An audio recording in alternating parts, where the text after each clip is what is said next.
Hey friends, welcome back to another Commander video. One of the first designed for Commander legendary creatures ever released was the Mimeoplasm. This legendary ooze has always been one of my favorite commanders, and I've spent many years trying to fully realize the deck I wanted them to lead. In the recent weeks, I've done a great deal of brewing around this card, and now I think we're at a point that I'm pretty proud of how the deck works. So, without further ado, I'd like to show you what we've got. To begin, let's take a moment to look at what the Mimeoplasm does. For 5 mana, broken down to 2 generic and then 1 each of black, green, and blue, the Mimeoplasm is a 0/0 ooze. As it enters the battlefield, you may exile 2 target creature cards from graveyards. If you do, it enters the battlefield as a copy of one of those cards, with a number of +1/+1 counters on it equal to the power of the other card. This is a really unique take on a Reanimator deck. First off, you are not limited to only targeting creatures in your graveyard. Each creature in each graveyard is a valid target to copy for use for counters. This will come into play as we will be looking at what our opponents have sent to the graveyard as potential cards that we can copy. Their being exiled to become the Mimeoplasm also renders them off limits for opponents looking to use their own reanimation stuff. Next, we are actually able to enhance the ability of the creature that we're becoming a copy of, depending on the number of +1/+1 counters we're getting to put on the Mimeoplasm. A lot of people use this in tandem with infect strategies, turning what would otherwise be a dinky infect creature like Glistener Elf into something that's actually threatening. I personally won't be taking this route, though I did want to acknowledge its popularity. Third, the creature is still considered to be a commander creature, and so commander damage can and will be relevant for some games. I really love the flexibility that this creates. Our Mimeoplasm will likely be the target of removal and interaction unless it happens to have gained hexproof from a copied creature. This means that we will likely have to recast it a few times in some games, and that means different creature combinations and opportunities will present themselves. As we will see in the card by card, we will have times where the Mimeoplasm will be a titanic, unblockable threat, and at other times it will be a value engine, using the ability of the card it assimilated to great advantage. Now, before we go further, I want to take a moment to examine what exactly a Reanimator deck is built to do. As one of the strongest strategies in all of Magic, we should have some understanding of what we want out of this as we choose cards. We can break down a Reanimator strategy to 6 simple questions. How will the graveyard be filled? Will we be using discard effects, or mill, or tutors to the grave? What creatures will be filling the graveyard, and what role do they play in being there? How will we go about reanimation? Will we be using resurrection spells, or enchantments, or creature abilities to bring creatures out of the graveyard? Once we've done the reanimation thing, how will the game be won? How vital is the reanimation strategy to the deck, and can games be won without it? Lastly, how will we protect our reanimation combos? Will we use discard effects to stow combo pieces in the graveyards? Will we be on counter magic, or will we simply brute force our way through whatever interaction our opponents throw at us? Those questions are how we will be exploring the way I built the Mimeoplasm, but you are most certainly able to swap up some cards to your own personal preferences. The strategy I will be using will be taking advantage of some self-mill cards, along with the abilities that put cards into graveyards. Without further ado, let's begin. Starting off our list is Consuming Aberration. This creature's power and toughness are each equal to the number of cards in our opponent's graveyards. It also has an ability that triggers whenever we cast a spell, milling each opponent until they hit a land. This has the potential to become incredibly powerful, and it fuels our deck by filling up our opponent's graveyards with potential targets to copy. It's also as a fun side note that this creature's power and toughness are still calculated while it exists in the graveyard, and so we can use this for the +1/+1 counters with Mimeoplasm to put a large quantity of counters onto our commander. We also have FAA Shaman, a cheap to cast and cheap to use card that lets us pitch a creature from our hand to tutor for another creature. This is tremendous, as we're not only setting up our graveyard for later, we're also tutoring for whatever the best creature for our current situation may be. Next is the pair of Golgari Grave Troll and Golgari Thug. Each of these has Dredge, which can be used while they're in the graveyard. We can replace an instance of where we would draw a card by milling the number of cards equal to their Dredge value, then return them from the graveyard to our hand. This is a great and simple way to begin filling in our bin, as our deck does utilize our graveyard as essentially an extension of our hand. The Grave Troll enters the battlefield with a number of +1/+1 counters on it for creatures in our graveyard, and then we can use those counters to regenerate the troll. The Thug acts as a form of recursion upon it dying, putting a creature from our graveyard to the top of our library. Quick ruling though, you are only able to use one dredge ability per draw instance, so if you were to draw for turn and want to replace it with a dredge, you would only be able to mill using one of these creatures, not both. Hermit Druid is a notorious mill engine. For 1 green mana, we can tap it to mill ourselves until we hit a basic land. The basic land goes to our hand and the rest go to the bin. A lot of people know this card to be part of a very powerful combo play, which largely involves using a very minimal number of basic lands and some win condition like Thassa's Oracle. I chose not to include that, though you are more than welcome to if you want to build a more higher powered version of this deck, but this is a very mana efficient means to mill yourself. Just to keep in mind, this will be a target for removal. Sewer Nemesis is somewhat similar to the Consuming Aberration in its power and toughness being calculated by a player's graveyard. In this case, we choose a player and its stats are based on that player's graveyard. Whenever that player casts a spell, they mill a card. You can use this in a number of ways. You can target yourself to mill yourself and fill your own bin, or you can use this to disrupt an opponent's strategy and leech off of their graveyard. Again, this card's stats are still calculated while they exist in a graveyard, but only if the card was cast and a player was chosen. Otherwise, this will remain a 0/0 as no players were chosen. Skull Prophet is a pretty basic way to fill our graveyard. This 2-drop mana dork can give us either a black or green mana, or we can tap it to mill 2. I think this is a very clean mill ability, and I chose to include this over something like Nyx Weaver, who does fill a similar role in incremental mill effects, but I wanted the mana dork. Splinter Frights power and toughness are both calculated by creature cards in our graveyard, which is a critical difference between it and some of the other cards in this deck. If we have 10 cards in our graveyard but 0 are creatures, then unfortunately this is still a 0/0. However, this is also a card that mills us 2 at our upkeep and has trample, and so it does run the possibility of being a threat on its own. It's also a prime target for the Mimeoplasm to copy, as it will come in with +1/+1 counters to keep it from dying from the state-based actions, and it has trample, meaning commander damage can still be a relevant factor here. Stitcher Supplier has a double duty mill ability that triggers when it enters the battlefield and dies, milling us 3 in either scenario. This is a great include as we can get a few cards in the bin as early as turn 1. Sir Conrad the Grim is a dangerous card to have on our side, having an ability that pings each opponent for 1 damage whenever a creature dies, whenever a creature card is put into a graveyard from anywhere other than the battlefield, or whenever a creature card leaves a graveyard. This means that every interaction with the creature entering or leaving a graveyard is going to hurt our opponents, and what's more evil is that we can pay 2 mana to have each player mill a card. I don't expect this card to be able to burn out opponents as a win condition, but it is still possible.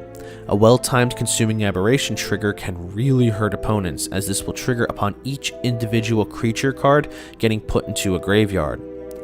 Titani Rex is largely in here to be cycled into the graveyard, which will not only draw us a card, but because of its own ability, put a trample counter onto a target creature we control. We can, in theory, use this to put a trample counter onto our Mimeoplasm, but only if it's already in play, to give our boy trample. We can also use this as a target for the Mimeoplasm to give 11 +1/+1 counters to a creature, or simply copy it for a base 11/11 with trample, which I think is pretty good on a commander. Underr Lich has a unique replacement effect, which triggers whenever we would draw a card. We would look instead at the top 3 cards, pick 1 to add to our hand, and then the rest get binned.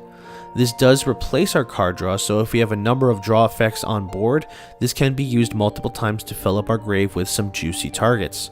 Now, this will also become something of a target for removal, and so we can lean on its second ability, paying 4 life to give it indestructible until the end of turn. Zixsanity Flare can give us a 1/1 black horror creature token whenever a mill sends creatures to the graveyard. We can also pay 1 and tap it to have a target player mill 3. This does only ever net you 1 creature per mill, so even if a player mills, say, 3 creatures off of this card's ability, you will only at most create 1 token. Buried Alive is a classic in this deck, letting us bin 3 specific creatures, and so this largely acts as a creature tutor for the deck. We can search for specific creatures to use to create the Mimeoplasm, making this a tremendously effective card. Dark Deal and Windfall are our 2 effective wheel abilities, which can disrupt your opponent's strategies and give us access to all the cards in their hand while they're in the bin. Life from the Loam is largely here not just to recur lands from our graveyard that we mill, but for that valuable Dredge 3. We mentioned earlier with our Golgari cards that the dredge value on here can help fill our graveyard with more cards to use for our favorite Uzi boy. Mind Grind takes the effect of the consuming aberration and puts an X cost in it. That X cost converts to the number of lands that each opponent has to hit in order to stop milling. This is probably one of the strongest mill effects in the entire deck, as we can invest a ton of mana into that X value to devastate opponent libraries and possibly even deck them out. Let's not forget that cards like Sir Conrad and the Consuming Aberration will love to see more cards enter the graveyards, making this one of my favorite finisher cards.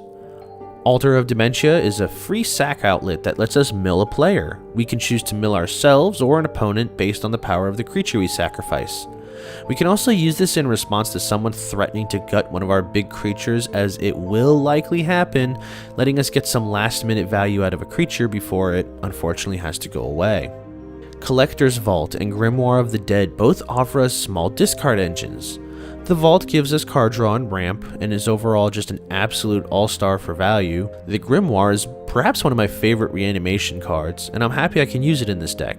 We can use its first ability for 3 turns, discarding cards and putting study counters on it, and set up our graveyard. We can then tap it, remove 3 study counters from it, and then sacrifice it to reanimate every creature from every graveyard onto our battlefield as zombies. Considering how many creatures will likely be in the graveyard by the time this goes off, we will likely win if that resolves. Dream Halls is in here as a very neat little trick to get cards into the graveyard. See, while it's in play, rather than paying mana costs for spells, who wants to do that, we can simply discard a card that shares a color with the spell that we wish to cast. This also includes the base cost of your commander. It doesn't circumvent the commander tax, but it does allow you to discard a card to play a Mimeoplasm, and is also an excellent setup for its abilities. Lastly, Greater Good is another way to trade in a creature for card draw. In the very likely event that our chonky Mimeoplasm is targeted with a removal spell, we can sack it to the Greater Good to draw a bunch of cards and then discard 3. In a lot of instances, that discard clause is still beneficial to our strategy, as we can use those cards later on. So don't ever feel hesitant to use the Greater Good, even if you net 0 cards in your hand at the end of the resolution. Next, we're going to take a look at the cards that we will be wanting to send to the graveyard.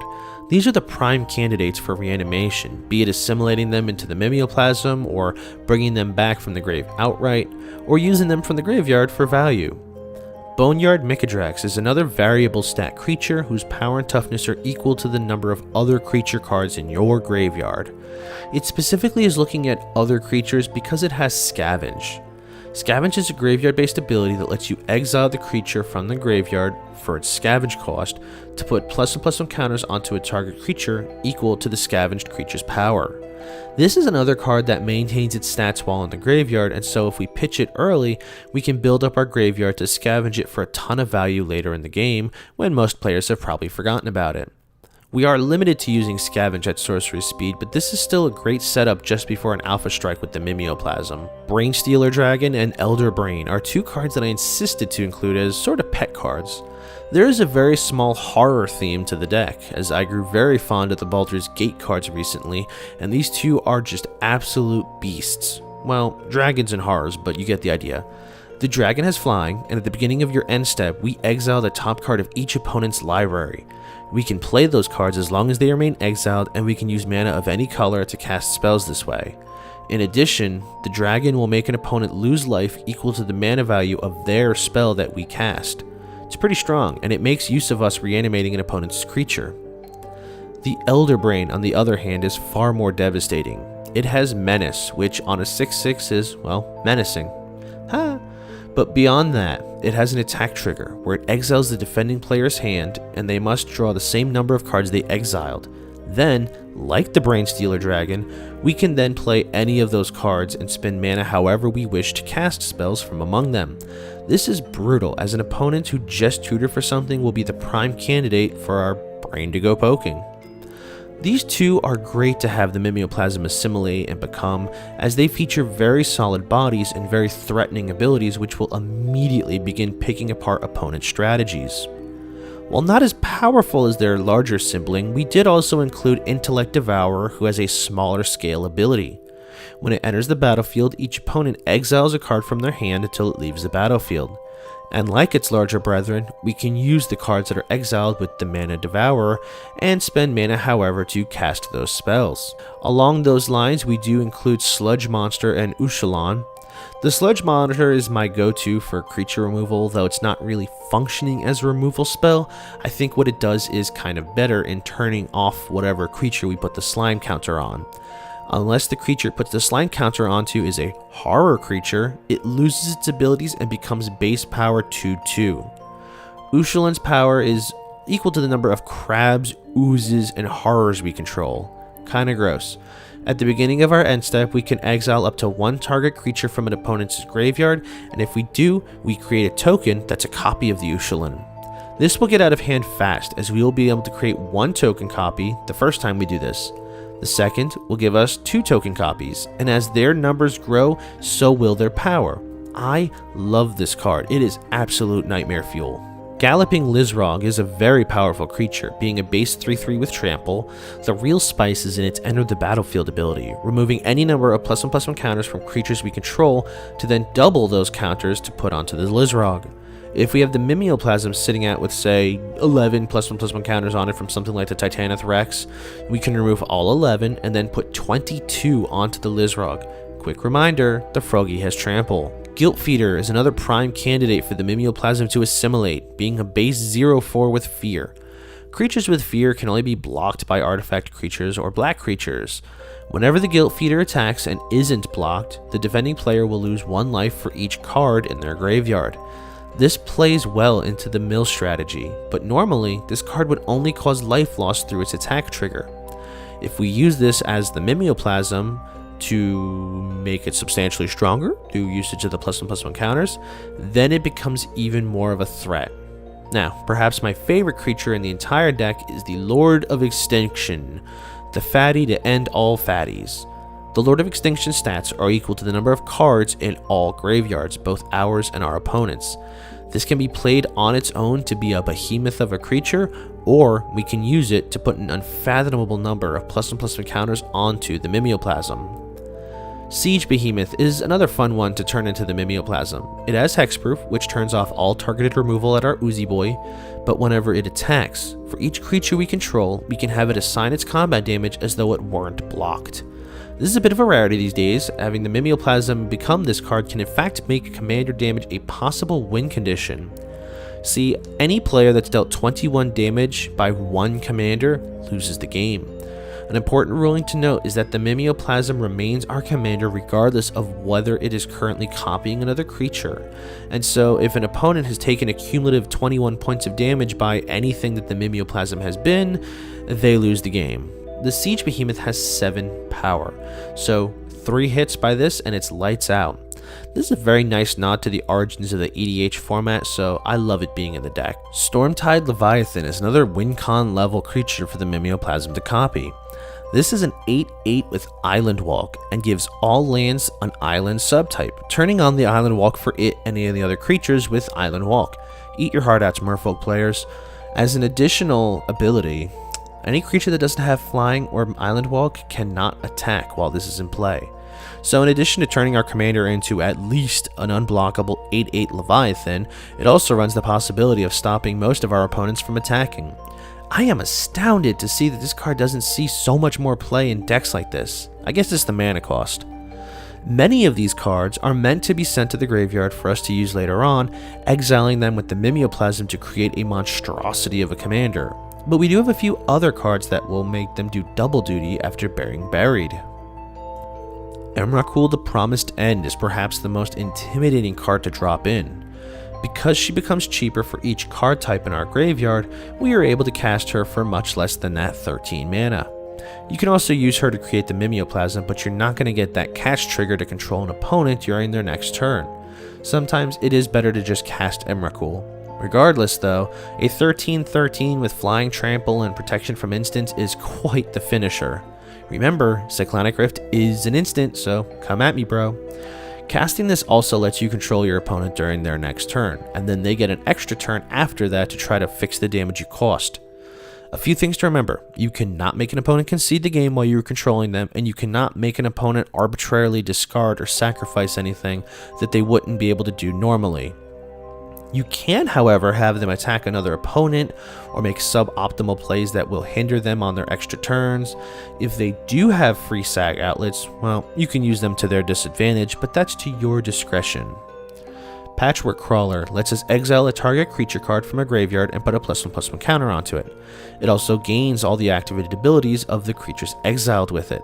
This can come in handy if we turn Mimeoplasm into this, as we can add more activated abilities as the game progresses. I am actually kind of curious about a ruling that I could not find regarding this becoming the Mimeoplasm. If this card is copied as part of the Mimeoplasm's ability, and the Mimeoplasm would then replace any instance of the card referencing itself with its own name, would Mimeoplasm then get the activated abilities of the creature exiled for the +1/+1 counters as well? Someone who knows the game better than me, if you would be so kind. Varol's the Scar-Striped gives each of our creatures in their graveyard scavenge. The scavenge cost is equal to their mana cost, which does specify colored mana. This is amazing to help us utilize the creatures who got binned early game that might not offer us enough to have been exiled for counters with the Mimeoplasm, as we can bulk up our creature for a devastating blow. Dredge the Mire is pretty simple. It lets each opponent pick a creature in their graveyard for us to reanimate. Living Death is a great finisher in this deck, especially if we're recovering from a board wipe. If our graveyard is full, we can use this to bring back our entire graveyard into the battlefield, which, given how large our creatures in the bin tend to be, can be game over right there. Reanimate is also in here, as the namesake of the deck archetype, pulling any creature from any graveyard onto our battlefield. The life loss is negligible.